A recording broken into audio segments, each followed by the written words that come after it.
Ce que ton ex n'a pas osé te dire, ce qu'il a gardé pour lui, que je vais te partager. Si tu veux le savoir, tu restes avec moi, sinon tu swipe. Ça fait un moment déjà qu'il y a pensé, en tout cas que ça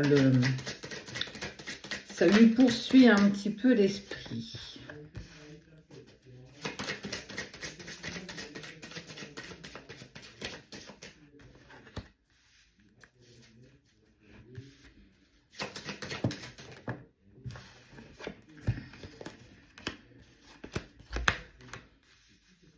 Il n'a pas été honnête envers toi. Il y a une sorte de forme de jalousie, de mensonge, voire même de non-dit. Une personne, enfin, il n'était pas très clair, quoi. Au moment où vous étiez ensemble, c'est un jour oui, le lendemain non, le surlendemain peut-être. Quelqu'un qui avait vraiment peur de l'engagement. Il s'est voilé d'illusions parce que quand ça s'est terminé, il pensait que c'était pompé up, quoi. Mais clairement pas, parce qu'on voit bien qu'il a été mis à l'épreuve. Ce qui est fou dans cette histoire, c'est que l'univers lui a dit hey, « Attends garçon, tu sais quoi?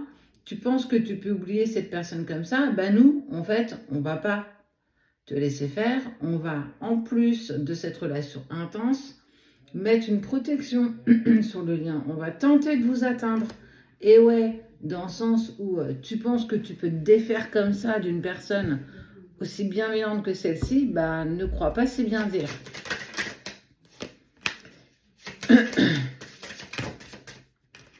Il ne s'est pas senti, en fait, surtout aussi légitime, valeureux d'avancer avec toi.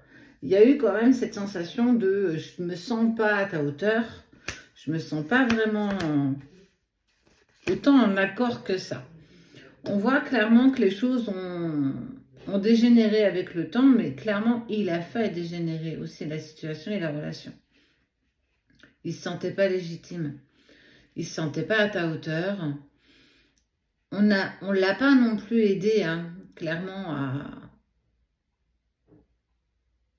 à avancer en toute sécurité avec toi.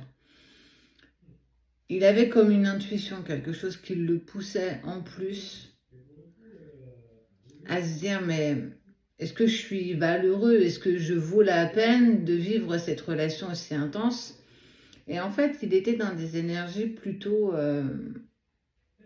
électrons libres, en fait. J'arrive pas à me dire que nous pouvons avancer ensemble. En fait, il était clairement sur des croyances limitantes. Ne pas penser que je suis valeureux. Clairement, on voit bien que les choses se sont compliquées, en fait, avec le temps. Il a commis des erreurs. Mais j'ai même envie de te dire, c'est des erreurs qui étaient volontaires.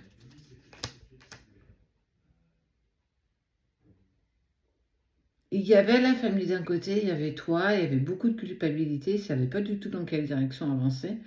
Mais c'était sans compter sur le fait que l'univers vienne en fait à protéger votre lien, protéger la relation, ce lien entre deux personnes, qui pour le coup était si intense que même lui en a perdu son latin. C'était si puissant que ça lui a fait peur, véritablement peur. Alors ce qu'il n'a pas osé dire et ce qu'il n'ose toujours pas dire, c'est que tu l'as marqué au fer rouge. Son cœur est marqué à jamais par ton prénom.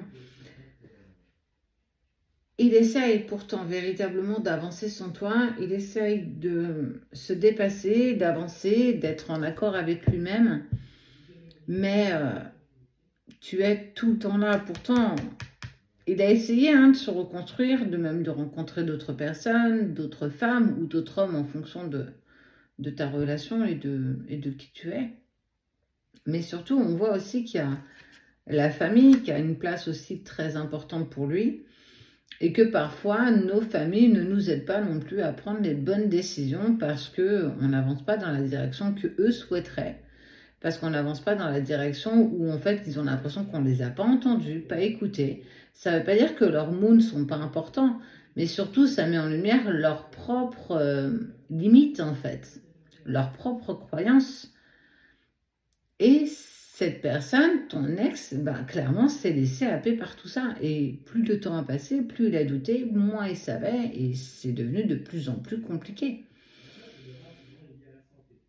Il s'est laissé happer, il a commis des erreurs qui pour moi sont volontaires, il a fait en sorte de sortir de ta vie, pensant que ça allait être beaucoup plus facile, mais il s'est clairement fourvoyé dans tout ce qu'il a mis en place.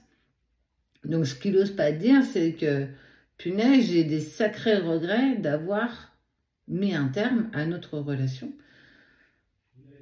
Je sais que je suis dans le silence, je sais que c'est quelque chose que j'ai demandé, que tu respectes.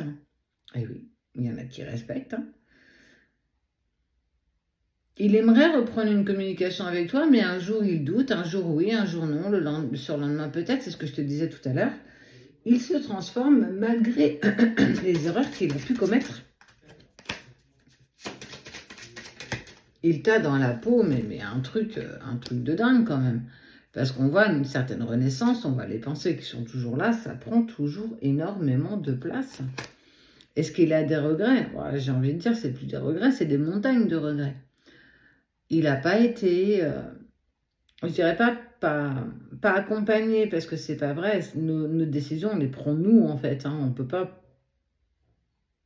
pas se dire c'est à cause de Pierre-Paul Jacques. Non, non, non, non. Il n'a pas pris les bonnes décisions, il a commis volontairement des erreurs. Aujourd'hui, il s'en mord clairement les doigts. Il a loupé quelque chose de fort, d'intense. Il est dans ses doutes, il aimerait te recontacter, il ne sait pas comment faire. Excuse-moi le terme, il a le CUL entre deux chaises. Maintenant, voilà quoi.